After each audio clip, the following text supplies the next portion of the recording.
Average Joe's Cryptos, the most dangerous cryptocurrency podcast on this side of the Mississippi. Welcome back to Average Joe's Cryptos. This is episode 7. I'm Trey. With me, as always, is Jace. Jace, what's up, man? Terrible time to start the podcast. I put a carrot in. I don't know why.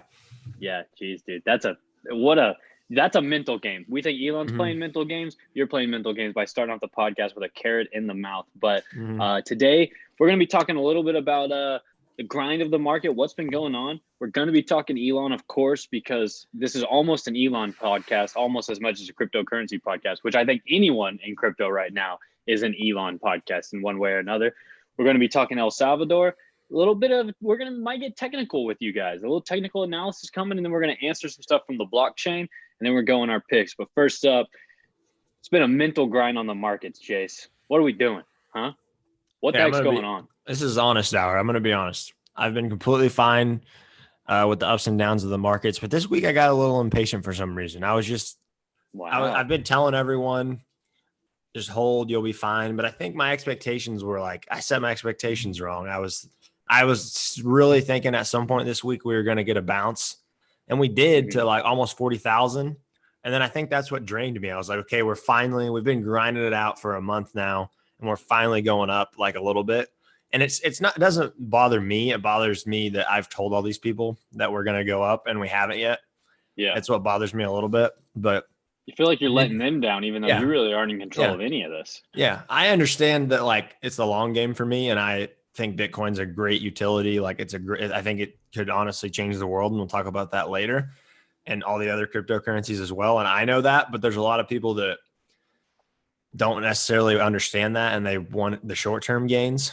And so I feel like I'm kind of letting them down, because I think there is a possibility for a lot of short-term games. So when it went up to almost 40 and then kind of yesterday it went almost down to 34.8, I think again. It was just kind of, I don't know, it just kind of got to me. I was like, I thought we were actually going somewhere, and we didn't end up breaking out, but it was tough. The market, it's a mental grind like we've talked about. So yeah, kind of where I'm at. One thing I can see how it would be affecting you in that way, because you're very on the market, in the sense of you're tracking everything. You're telling me, you're texting me multiple times a day saying hey, we can expect this to get to this point, and if it does, then it's going to be here. But if it goes to this point, then it's going to be here. So all these different situations that could play out. It's like in Men in Black, when there was that one character who could simultaneously see every possible future at once. You know who I'm talking about? Did you watch that? I don't. That one. See, I don't watch Men in Black, but that's the same as Doctor Strange if you watch the MCU. Okay, so similar setup. So what you're telling me is the creators of Doctor Strange stole from Men in Black. They could have. Yes, they could have. That is crazy that they did that. But what are they going to do next? Invent something that can erase people's thoughts by a little clicky, dude? Tell them to get their own original ideas. But maybe we'll cover that on our Marvel Universe podcast that might be dropping soon. But so I would say the flip side of how you're feeling like a little bummed, you feel like you've been letting people down because you're saying all this info. Oh, special guest appearance by Rip, Jace's dog. Full name Ripson Carlisle Montgomery. I would say the flip side of Jace is more so me. I've taken on the mindset more so whenever you're trying to throw out your ideas, and people are like, nah, man, not work. That's stupid. We don't want to do that. They just keep shutting it down. It kind of and then you just shut down. You're like, well, okay, well, I don't care anymore. Then I'm just going to sit here quietly and see what happens. I'm just sitting here quietly and seeing what happens, dude. I basically have kind of put not an official, an unofficial freeze on my own spending for crypto. And I'm just kind of all right, this is what I own these coins at. I own at this price. And listen, if they go down, that's a bummer, because I'm hodling till forever. So it doesn't even matter. I've kind of went the laissez-faire approach. I've just quit tracking it. I just check in randomly every now and then. But more of a hands-off, not so in-depth. So it's a little bit liberating, Jace. Is it great for one of the hosts of a cryptocurrency podcast to just be going with the flow on his own portfolio? I don't know. We're making this stuff up as we go. So what do you think of that? See, I actually was I was home alone yesterday, just kind of thinking about that. And I was like, maybe I should start doing that. But then I know you do that. And then I was like, what would we talk about on the podcast if we both just did that? We So just both sit here and are just like, so what did you see going on? Not much. What about you? Yeah. Not much. So I would love to do that, but I'm not going to do that for our fans. So I'm sticking through it. Wow. I'm going to keep checking the markets probably every hour and seeing what's going on. I've watched way too much YouTube. My screen time's up 20% this week. It's just, yeah, it is. Like I'm following these accounts now. I probably watched one new person each day, and now I'm subscribed to like 30 different crypto YouTube channels. It's you might have it's switched tough. over from crypto maniac to crypto addict, dude. You might Yeah. be addicted. Sadly, I will say this I think though. I might be. You mentioned following like crypto accounts and stuff. So we have an Instagram account, Average Joe's Cryptos. Go follow it if you're not. But and I kind of manage that account for the most part. You kind of manage the Twitter, in case anyone's wondering what's going on behind the scenes there. You know, we're very transparent with our listeners. We want you guys to feel like you're a part of this from the ground floor up. But on that account, I follow all crypto-based stuff, obviously. And man, oh man, is one thing for certain. If you are a crypto account, you interact with crypto accounts, or even Google Bitcoin one time on social media, you get an unlimited supply of scammy messages in your DMs. I think I have like 12 or so message requests right now that all start out just talking about the moon. Like almost 90% of them are like, this one's going to the moon. You're going to want in now, 100x your return. So do you think kind of the scammy nature of like the very bottom level of crypto, like whenever you're just trying to figure it out, it almost seems like you just get these random unsolicited bots just in your inbox and stuff. Do you think that stuff is hurting the crypto market? The market, probably not, but I guess it could in the long term. I definitely think it's hurting the bottom 20 to 30% of crypto users that are trying to like get into it, and they're new and they don't know much. They're just like, they just see, I mean, maybe for us, example, in January with Dogecoin, I got lucky that wasn't a scam. I just saw it on TikTok and I was like, okay, it sounds like a good idea. And it ended up working out, and it's actually a decent coin. Like, it's actually a coin. It's not a scam, but that could literally have been a scam coin. Like, I don't know. Some people are saying Safe Moon's a scam. Some people are saying, I don't think Shiba is. I've heard that it might be, but I don't think it is. I think Shiba very much has the same intentions as Doge, whereas okay, so I guess to clarify, I think there's two main categories of scams within crypto. One is the very traditional direct to one, like a person scam, you know, where it's like you were kind of mentioning this before we started recording stuff. It's more like, hey, send me this and I'll send you back 2 Bitcoin or something like that, you know, where it's just, you're just getting scammed straight up. That's the same way someone would be like, hey, I need you to send me $400 in like Visa gift cards and I'll send back 200,000, you know, like that's just a straight up scam. Don't fall for that stuff.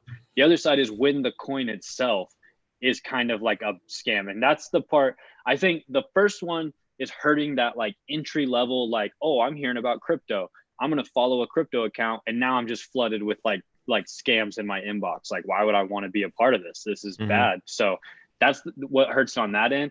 And then I think the legitimate messed up stuff is when the coin itself is a scam. Pretty much now anything that has Elon's name attached to it in some way, there are so many coins that are like named after Elon and stuff, you know, it just like obscure names and everything. There was even one specifically that was called like scam coin or something like that. Like it was like they just straight up leaned into it. People still bought it. Then they shut down the coin. I should maybe figure out the exact, because that's a real situation. I don't know if you've heard of that. Like they literally just straight up were like, we're a scamcoin.com or whatever it was. They got like $31 million and then shut everything down. And then now their just website says, we scammed you and there's no possible way you can get this money back. But they literally just it was like, I don't know if people were going for like an irony thing. They're like, yeah, I'm going to buy into the scam coin, but there's a lot of like coins like that right now. I personally like Safe Moon might be the greatest thing ever, but like, I'm not messing around with Safe Moon. Like I'm out on that one. I think it's sketch, but those ones like I think are pretty messed up. But there was a recent event with Elon where Elon was interacting with some notorious scammers, right?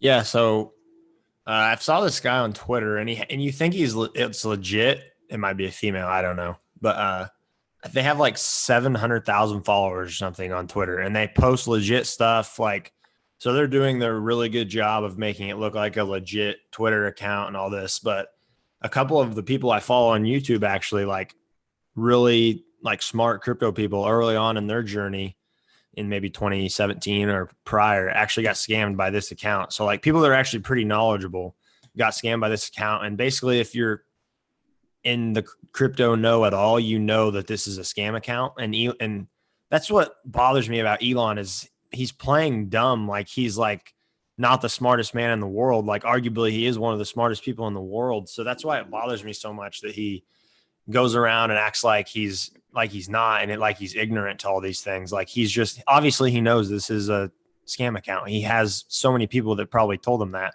but he's still interacting with it like they're buddy. Like this guy's like the Twitter account. I can't remember how the conversation went, but the Twitter account was like something about like people say Bitcoin can't be manipulated, but one guy continues to manipulate it. And Elon responded and was like having a conversation with him, like touche. Like it just frustrates me like more and more about how Elon interacts with these people that have ruined, like not ruined. I'm sure like this account has ruined someone's life. Like I know, like, well, at this point, I think Elon's account has ruined people's lives. And like the anonymous video that I just sent you, like he was talking about it. Like obviously it's your own responsibility. Like we haven't talked about leverage trading or anything, but it's basically like gambling, same as futures and stuff. But if you probably shouldn't do that if you don't have the money to do it, but people still do it because you can kind of get a feel for technical analysis and stuff and how the graphs are supposed to go. But so people are leverage trading a lot of money. And when Elon tweets something, it's completely unexpected. Like the graph isn't showing that this should happen. And then Elon tweets it and it drops $3,000 to $4,000. And these people literally lose, when you're leverage trading, you can lose 50 grand, 100 grand like that.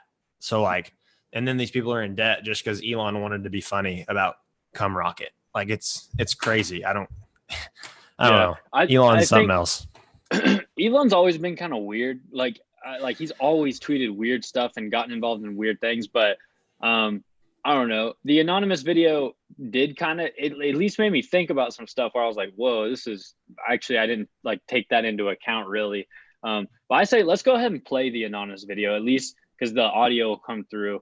And if it doesn't, I can overlay it so that it plays. But let's watch or just play that video real quick. It's like 3 minutes and then we can kind of talk about it.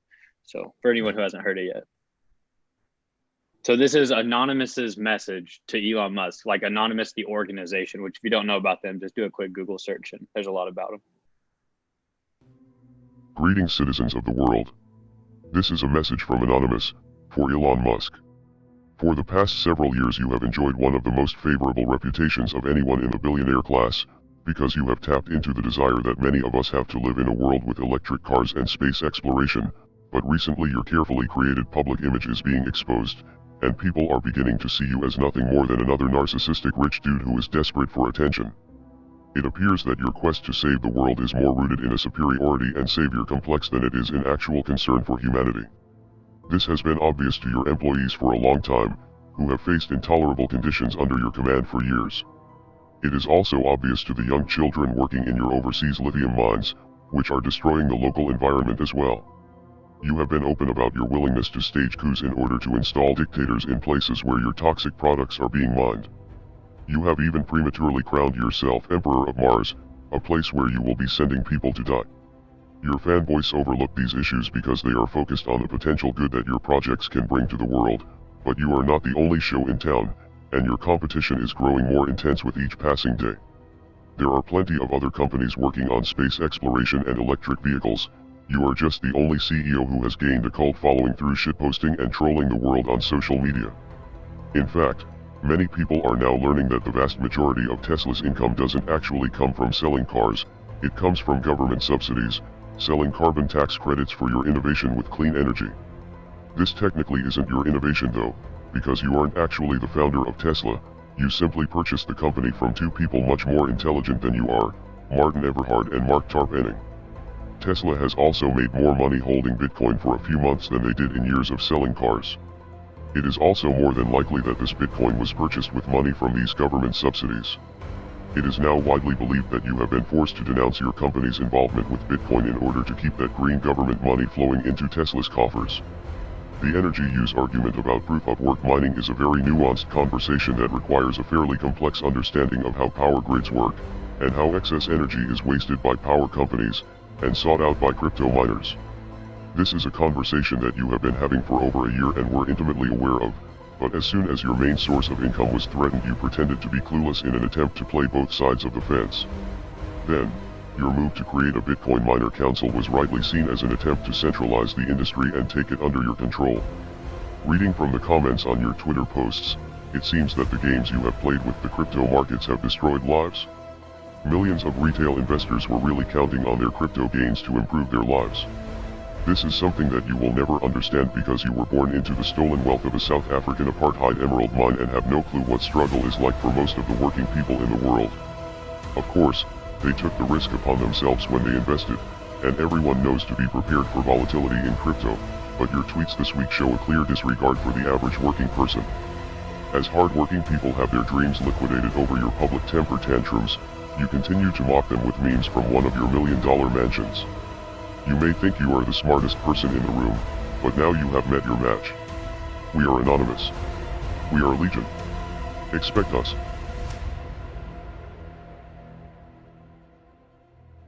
All right. So that was the anonymous message to Elon Musk. We might have some technical difficulties over here on the recording side, but listen, we'll fix it in post.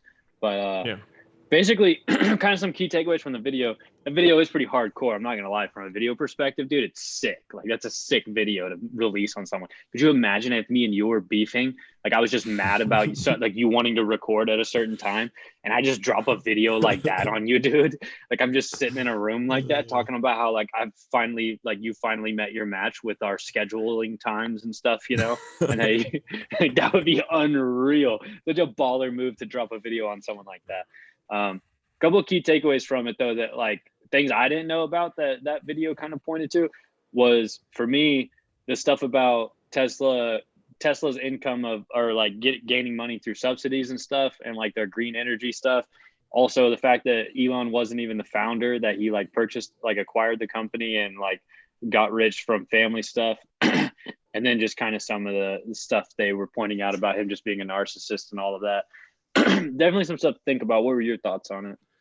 Yeah, so the one thing that people have been talking about before I even saw that video was that when he initially put out the statement that Tesla wouldn't accept Bitcoin anymore because of the energy usage, people were kind of hinting at that he was forced to do that by, I didn't really know who at the time because no one really said, they just said like his higher ups or government kind of forced him to do that.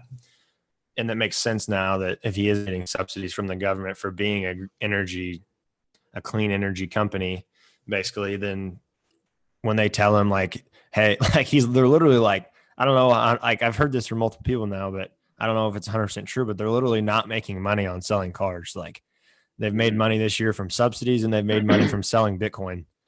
And that's the only two things I think they've made money from at this point, unless the information I've heard isn't true. So I would be interested to see more like stuff about that, because like, I don't know. I feel like they got to be making money off cars too. You know what I mean? Like, Teslas are like, you actually see Teslas now in everyday life, you know, like it's not that crazy to see a Tesla. So you live in a big city though, huh? Not really. Not like Atlanta or something. I live in like a 90,000 population town. I think I've seen one Tesla in Emporia ever. All right. Well, we do have charging stations though. Dude. We do have Tesla charging stations. In my gated community that I live in, I see 3 or 4, you know, in my just my ivory tower, nice gated community where honestly I would not let your type of people come into it, dude. It's just too nice. But I'm just kidding. But so a couple pieces against the video that I'll say, because like when you sent it to me, I just did some quick research at the public library, just trying to get down to the source, you know, aka Reddit. And basically what I was seeing is that, for one, it wasn't posted to like the official anonymous YouTube channel that has like millions of subscribers. The other is that on Twitter, people were asking if it was actually them. Like, they were tweeting at anonymous and asking if they could confirm that the video was coming from them and stuff. And they were basically like, no, we can't confirm that. So I don't know if it actually is anonymous. I don't know if at this point in time, anonymous has like offshoots, like they have like different little subgroups and stuff, because they're obviously huge. Like, I don't even know if anonymous is still doing what like anonymous was originally like around to do and stuff, or if some people were criticizing them on Reddit, saying that they're just like every other media like / press company now. All they do is just report stuff. They don't actually, like, back in the day they were all hardcore and they would be like, we are Legion, we expect us, you know, and they would just go like out somebody for like everything. Like, they would release all the info on them. So I don't know for sure the situation on if like that's legitimate anonymous and anonymous is legit going after them or not. But I don't know. Maybe something cool will come of this. Like, do you think, has Elon reacted to it at all or anything? Have you seen anything where he's acknowledged it? He replied with a meme or said touche? I haven't seen that on Twitter, but he might have. I don't think he has, though. I never actually saw the Twitter post. I just saw a bunch of people reposting it. So I haven't seen the original post. But, gotcha. I mean, if Anonymous is really trying to be anonymous, maybe they wouldn't post it on their actual anonymous account. They're going super anonymous. This is like, they're like, for this one, boys, we got to go doubly anonymous. I mean, Elon Musk is like the second richest man in the world. They were like, oh, we're even making this anonymous from anonymous. That's crazy. That'd be possible. Cool. Also, dude, how about the name Anonymous? Is that not the sickest like organization name of all time? Like, you're just anonymous. Like, that would be really cool. I think Dane Cook has a joke about getting an email from anonymous@gmail.com. And that's like one of the sickest emails of all time. If you just like, hey, could you send me over that PDF? Like, what's your email? Anonymous@gmail. That would be sick. But I actually haven't followed like what they've done in the past, really. I've kind of heard about them, but this is the first video I've actually probably watched for them. They're kind of like, I don't want to, you know, like not give a great explanation of Anonymous, because I think they've actually done some great things for the people, but they're kind of like an eat the rich. Like, if they find out like major people, like world power type people, are like doing things that are bad for the general people, then they go in and like, it's a hacker organization, like fundamentally. And they like go in and they like leak all their stuff, like expose things. Like, I would think that they might like leak someone's emails or something to like show proof that something's going on. So kind of like Robin Hood, like they do bad things, but for the good of the bottom half of the world. Yeah, like the people's hacker, I guess. You know, like they're not out there, like they're not going to steal our social security number. They're more so going to like release all of Elon's emails pertaining to like him trying to influence the Bitcoin market, something like that. I like that. But yeah, that's pretty sick. I just think like if your name's anonymous, then like that's you automatically, I'm on board with whatever you're doing. That is so sick.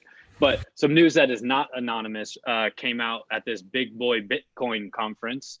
El Salvador, first country to accept Bitcoin as like legal tender. Is that what it was?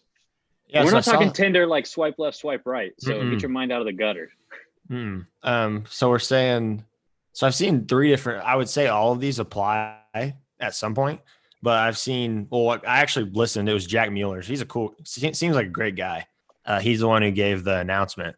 He's the owner of Strike, I think, which is like a crypto exchange company, but seems like a great guy. He went and lived in El Salvador for 3 months, kind of like saw the hardships that they have to go through, came back and was like, or actually someone told him to go to Europe, to like more of like developed countries, and like, hey, try and get these governments to accept Bitcoin kind of thing. And he's like, no, I think we need to go to like undeveloped countries and act, because like Europe doesn't need it. Like if Britain started accepting Bitcoin, it's not going to change the whole, I mean, it would help, but it wouldn't change everything. Whereas if El Salvador can get it on their books and they can acquire some Bitcoin and the people actually get to use Bitcoin, then it's going to actually change the country. I think it said 70% of El Salvador citizens don't have, they're part of like the informal economy. So like they don't actually have bank accounts. They don't have anything, like, because the banks are so corrupt.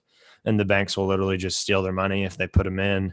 And like, there's a lot of El Salvador people living in America, and I didn't even know what remittance fees were, but I guess it's when like you send money back home or something. Like if you were to work in America and try and send it back home to your family, there's like a 50% remittance fee. So basically you're working for all this money. It gets taxed at, I don't know, 10 to 20%, 30%. And then you have to send it back home at a 50% remittance fee. So really you're sending back 20% of what you actually worked for to El Salvador. Dang. Whereas Bitcoin, there's obviously still fees of some sort, but not close to 80% essentially once you actually send it home. So it's a really good thing, I think, for El Salvador. And I think a lot of Central America and like those countries might start adopting it once they see that it works out for El Salvador. Cause I think it will, as long as the citizens there all get behind it, I guess, and start actually using it. I think El Salvador is going to have it on their books. Obviously, if they're accepting it as legal currency, I think the actual government is going to have it like as an asset, I guess, to hold. And there was one other thing. I don't know, but those are the two main things. How does, maybe you know the answer to this, how does the volatility of cryptocurrency, which volatility is like how fast it goes up and down in price and stuff, like price fluctuates, how does the volatility impact using it as like an actual currency in the way El Salvador might be doing? So, because like my thinking here is like, all right, I want to go through this process. I want to use it to send it over and stuff. By the time I send it and everything, which is pretty much like immediate, if it dumps or if something goes on right when I'm doing that, and I think I'm sending like $100,000 worth and the value drops way down, and I'm actually only sending like, now it's like, oh crap, I sent 60,000 worth. How does that work? Is there anything in place to like help with that? How does that? Not necessarily. I know like John Kim, he's on a Funky Crypto podcast. He ended up he bought a Lamborghini with Litecoin, like full on Litecoin. And what their deal was like they made a deal, like he made a deal with this one guy. He said, we're going to set like a smart contract type thing where when Litecoin hits $360, it's going to execute. So that's a way. Obviously, that's not a way that that's you can go to. That's kind of sick though. Yeah. So like right when Litecoin hit 360, it executed. He got his Lamborghini. The guy, it was actually in Kansas City. The guy got his Litecoin. So, and honestly, it's like the best thing. Like that guy kind of got screwed now because Litecoin's like $180 now. And John Kim like got like a half price Lamborghini. But obviously we didn't know that this stuff was going to happen at the time. But that's a way to do it. That's obviously not viable for just going to the grocery store and buying stuff. But literally it's whenever you put the card in, like, so the businesses in the country are basically taking that risk sort of like that, hey, this could go down. But like, that's why Tesla accepted it, but they don't anymore. Like they accepted it because they knew long-term Bitcoin's price was going to go up and they could eat the volatility in that short time that maybe it does go down. But they know in the long term, they're going to make a lot more money accepting Bitcoin payments over dollar payments, because in the long term, they're getting paid and they're getting the 10x, 20x profits long term. So there isn't necessarily a way right now. One way that the volatility, I think, in the long term will, by countries adopting it and all of these big organizations and institutions putting it on their books and they're just sitting on it. Obviously, I don't think El Salvador's like, maybe they do, but if the United States puts it on their books, they're not just going out and spending Bitcoin. They're probably just going to sit on it forever and let it go up. So that's going to help the volatility quite a bit, I think, because if there's a bunch of big institutions or governments just sitting on it, then that's a lot of Bitcoin that can't be sold or bought. So the volatility is kind of going to shrink, I think, a little as we go forward. So the more countries, more and more major countries or organizations accept it, volatility will decrease. I think that's what I think. Yeah, long term. I don't know. Like almost getting it closer to a stable coin. Is that kind of like? No, I think it'll always go up because of the deflationary properties. But it's getting closer to that, I guess. It's always going to go up if it's adopted because there's always less supply and there's always more demand. So that's why it's great, I think. And another thing I actually listened to this week on that topic is we get these volatilities. We have to accept the volatilities if we're going to like be happy about these huge returns we get in the long term. because like it's not like the bank where like if the stock market crashes, the government can't just the government just starts printing money and pumping it into the economy, and that's how the I guess like the regular fiat economy is balanced, because they can just start printing money, pushing it into it, and then it's kind of balanced out. Like when COVID happened, the stock market tanked, we started printing money so people could spend it, so it started going back up slowly and balancing out. But with Bitcoin, if it drops 50%, it drops 50%, and it just works itself out in the long term. Like we have to work it out, and there's no one there to help us, which I think is great. I think it's way better long term than a government coming bailing us out every time something bad happens, and then in the long term we have to pay for it.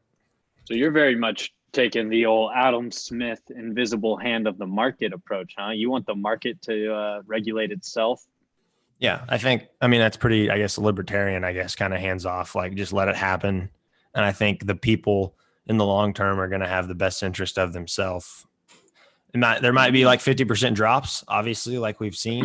And I think we've endured some of our worst drops. So I'm glad we got those out of the way early in our career. But I think we're going to see long-term gains from here. So, yeah. So if anyone out there listening would like to debate Jace from a like political economic standpoint, let us know and we can arrange that. It sounds like Jace is a hardcore Adam Smith guy, big libertarian guy. He wants to just, no government regulation. Like let's just really just put that out there that Jace hates all government involvement. We're going to get canceled. I'm just kidding. All right. Okay, Jace, how much technical analysis is going into all this, huh? How the heck does that work?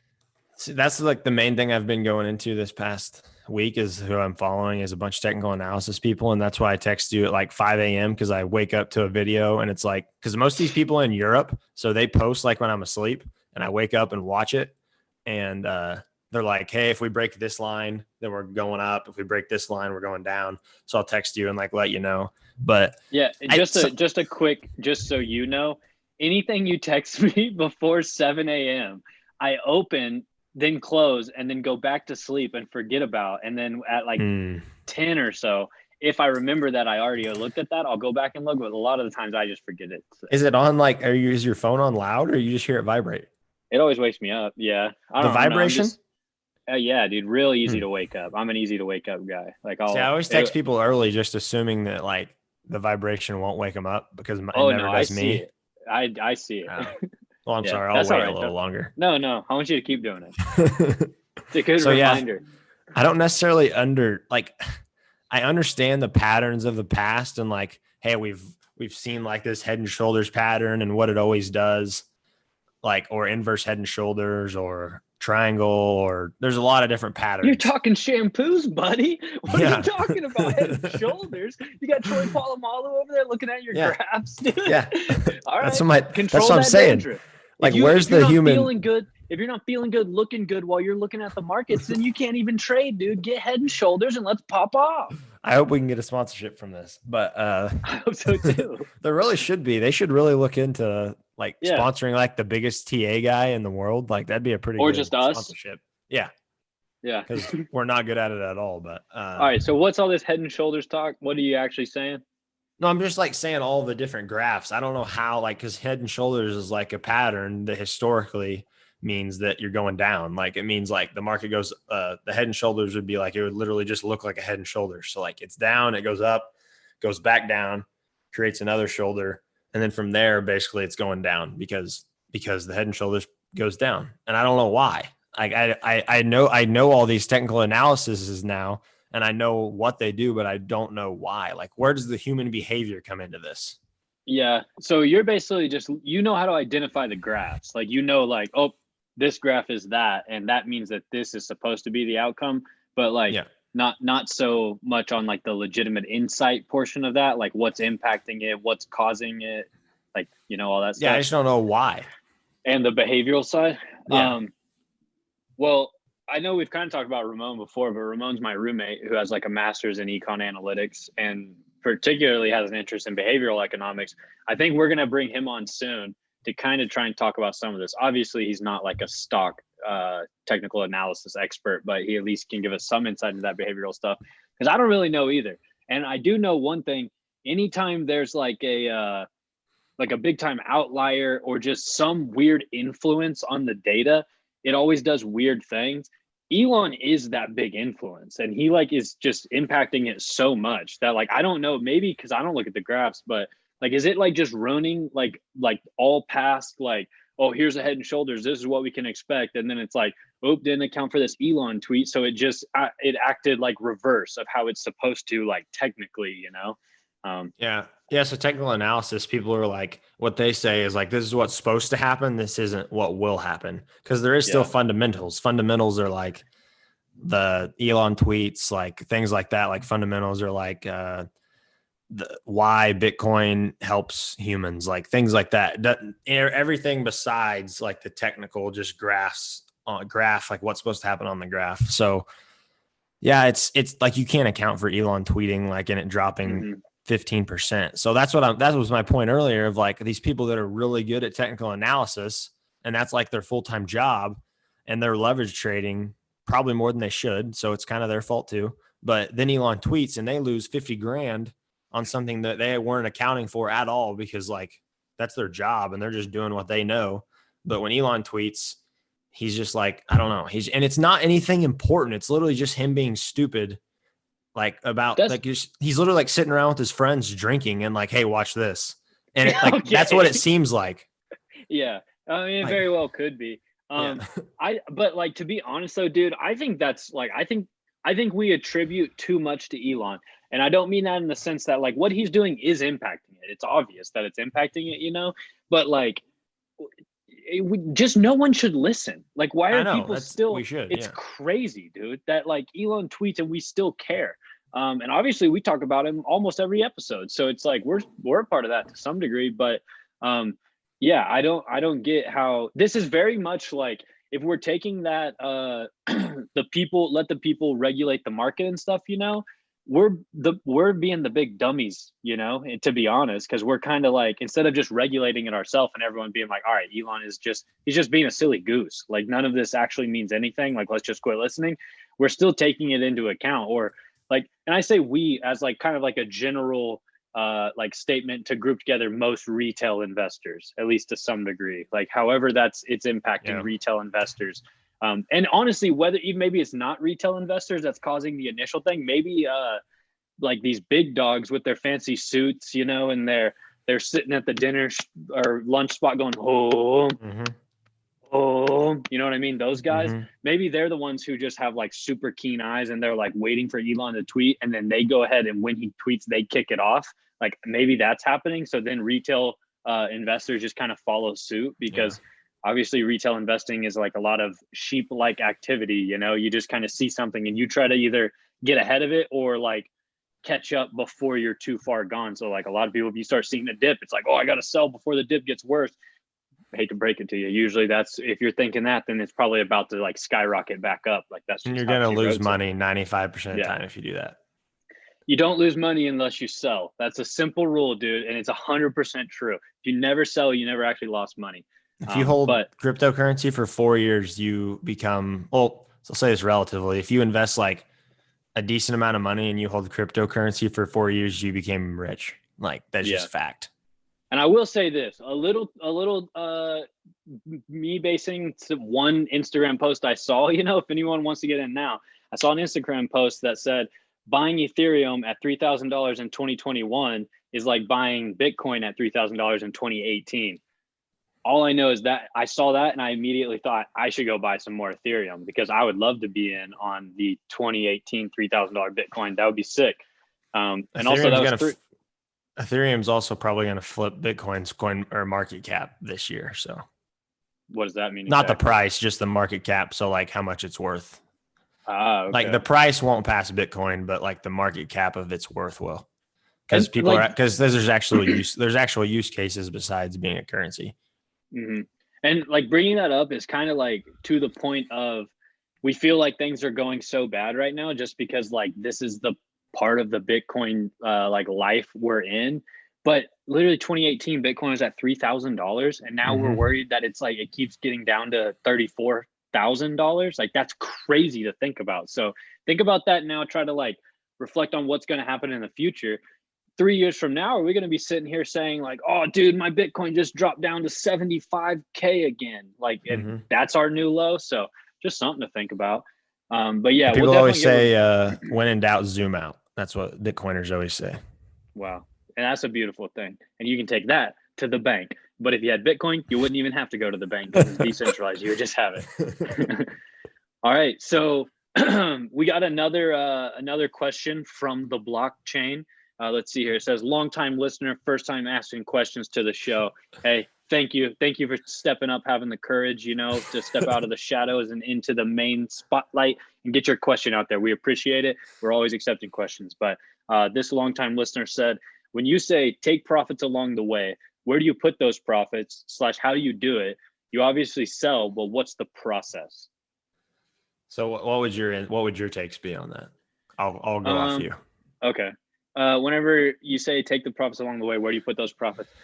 So taking profits is like, in my opinion, you just kind of set your own, like what you are comfortable with pulling a little bit out as the price goes up. Obviously, if the price doesn't go up, you just keep holding until eventually it does hit that. But like, let's say I'm like at 45, if Bitcoin hits 45,000, I'm going to sell off $500 worth or something like that. So I at least now have that back in my pocket.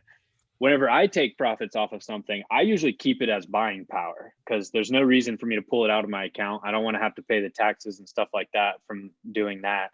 But I just keep it there so then I can buy a dip. And so if there's like, basically, if I took profits and then something, even if it's not that same coin for me, if it dips down to a different coin or something, or the same coin dips down to a place where it's like significantly below where I was hoping to take profits, I see that I just use my buying power as an opportunity to put a little more into that. So then if that goes back up, because for one, I just average it down. So now the place that I need to take profits at just lowered a little bit. So I kind of just sweeten the deal on myself and I just have more money in there in case it does blow up big. But that's my super quick way of saying take profits. How would you describe it? Yeah, that's basically what I would say.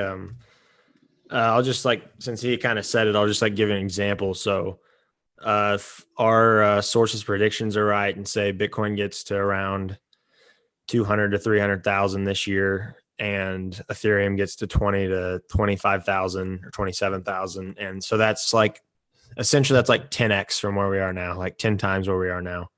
So you have, say you have $1,000 in your account. If you held it the whole way, it would be 10,000 now. Because it 10x, and I don't know, you have a bunch of altcoins too, maybe, but let's just say everything 10x's. So along that way, you would say when Bitcoin gets to 100,000, you would sell X amount. Just kind of comes down to your own plan for it, like Trey said. So where do you comfortable taking profits at that, say if the bull market did end at some point, that you wouldn't regret saying, I wish I would have taken profits at that. So that's kind of and it also depends on what money you have in your actual just bank account right now. So if you have plenty of money and you don't need this money, then maybe let it ride longer. If you need some money, for something coming up, maybe take profits sooner. It's up to you on that. But so say we ride it all the way up to 300,000, where we've sold a little the whole way. I would say always keep 10 to 15% in the Bitcoin and Ethereum. Maybe 20%, depends what you want to do. And the bear market starts, but you left it all in there as buying power. Maybe you took 20% out, treat yourself. You put yourself through this month of grind. You put yourself through this 2-month long grind of people saying it's the bear market, people saying Bitcoin's dead, and we finally got to where we wanted to get. So treat yourself a little bit. It's going to go down to, I don't know what the new low would be, say 100,000. So at that point, then you basically, once it gets to a settled low or a settled low that we feel like it's a settled low and we're comfortable putting back in, then it's the bear market. You buy everything back in at that low, and then you start your process over again until the bull market happens. That's my plan. If everything works out, that's literally 100% what my plan would be if everything works out. But obviously, as we've seen, there's a lot of fundamentals that go into it too, and that's not going to be the perfect plan. That'd be ideal, but if that's you kind of got to have adjustments along the way, if something doesn't go as planned. everyone wants to be Pistol Pete out there, throwing the cool behind the back passes and, bouncing it off the backboard, the fancy guy. He's got the short, like real tight shorts on, looking cool, playing good ball, That's not the fundamentals though. And you can't forget about the fundamentals. That's true in all aspects of your life. Yeah. I would also say, like, as part of the process, you can set limit orders just at those places that you want to take profits. So, I mean, there's nothing wrong with that at all. Like, basically, market order versus limit order. Market order is what the current market price is. You're just placing an order at that, and you're just selling right away. A limit order is like agreeing, like, I'll sell this much if the market price gets to the limit order I set. So, if you want to go ahead and put in, like, I want to get $1,000 back when Bitcoin hits $45,000, you can put that in, and then you don't even have to be looking at it. It'll just execute if that happens, and when that happens. So, hey, don't let people tell you have paper hands either, because like taking profits isn't a bad thing. Like, as long as you're not selling, like being stupid on the way down, like we've kind of talked about. Like, obviously, if you need the money and you realize you were in over your head, then sell at a loss. That's really the only time I would say to sell at a loss. But otherwise, taking profits on the way up isn't paper hands. It's being smart. Yeah, it's being smart. And listen, some people are still going to call you paper hands, and that's fine. You just have to accept who you are. And if you're paper hands guy, then that's fine, man. That's perfectly fine. It's just some of us got locked in diamonds, dude. And some of us don't. Yeah. Okay. And we know that not everyone can be just like a diamond hands hodler. Okay. Some people got to sell so that the diamond hands people can buy it back up and then hold forever. But there's nothing wrong with that. Yeah, I mean, if everyone had diamond hands, there would be no Bitcoin to buy. Right, exactly. So listen, we love people with paper hands. There's nothing wrong with that, dude. And speaking of freaking diamond hands, dude, I just want to caveat a lot of my picks. I didn't know we were doing like a week-long thing. I thought we were picking for the long term, like overall, just I'm going to keep holding because I'm diamond hands and I'm crazy. My picks might not have been doing the best. Okay. And this week, Jace, what are the results for our picks? I don't think I started my comeback yet. Not yet, but I will caveat. Okay. Well, just for you, since you are such a diamond hand hodler, we'll come back at the end of the year and like see what your returns are. Yeah. Because I bet they're very good. I like that. But last week I had ICP, Internet Computer Project, I think. I still don't really know what it is. Not to be confused with Insane Clown Posse. During the middle of the week, I was trying to see what the price was at, and I just searched ICP, and that was all that came up. Of course. Trey had Polygon Matic. To be honest, I didn't do the perfect math because this one wasn't that close. Mine was 5%. Mine went down 5%. Trey's went down 16%. Matic was the top loser in the top 100 cryptos. I will say that. But yeah, so listen, you guys can take your middle of the road coins all you want. I'm all or nothing, baby. Yeah, I mean, long term, I do think Matic's going to do very well. So I'm not going to sit here and say it was a bad pick because I was going to pick it too before Trey did. So I think it's a really good coin. I think it has a lot of good use cases. So long term, I think it's looking up. All right. Well, what do you got this week? No, I want you to go first this week. Okay. So I was looking at the markets. What I'm thinking, what I really like, I got this one from my guy. This is my the lead on the Whale Hunter. This is his favorite currency. Not Army coin, because I don't think that's actually publicly tradable. We've done some research. I don't think it's publicly tradable. He is going to go in the military, though. So maybe once he gets in the military, he can have some Army coin. But his next favorite is Sushi Swap. And he didn't know why when he first got it. He just thought it sounded cool. But he actually does think he actually does know about it now, and he thinks it's a good pick. So I'm going to roll with it. It's sitting at $11.44 right now. $11.44. For the old Sushi Swap, huh?